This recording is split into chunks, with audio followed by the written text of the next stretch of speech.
When I was in cram school, I would take the train home every night. Usually my ride would pick me up right before sunset. But there was one time the train was later than usual. I remember how dark and quiet it was, especially how quiet it was. It was the surreal kind of silence that makes you feel like you're the only living thing on the entire planet, and becomes heavier the longer you continue to stand alone.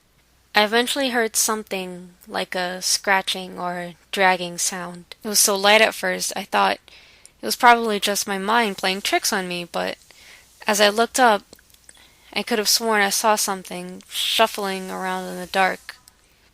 My eyes still hadn't adjusted to the darkness around me, so I couldn't tell for sure, but even though I knew it was all probably in my head, I could feel the air tighten as I stood there like a deer in the headlights.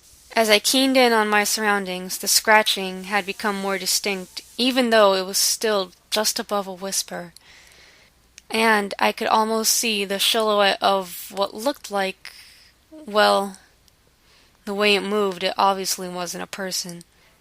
I remember the raw, animal fear I felt as a screech tore through my skull.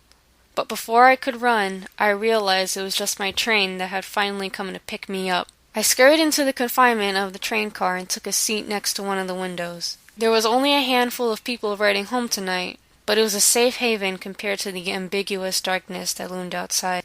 I leaned my head against the window as the car began to move. Just as I was letting my guard down, I saw something in my peripheral vision. It was standing outside on one of the platforms. It was only for half a second, but I definitely saw it. It's hard to miss a sight as gruesome as that.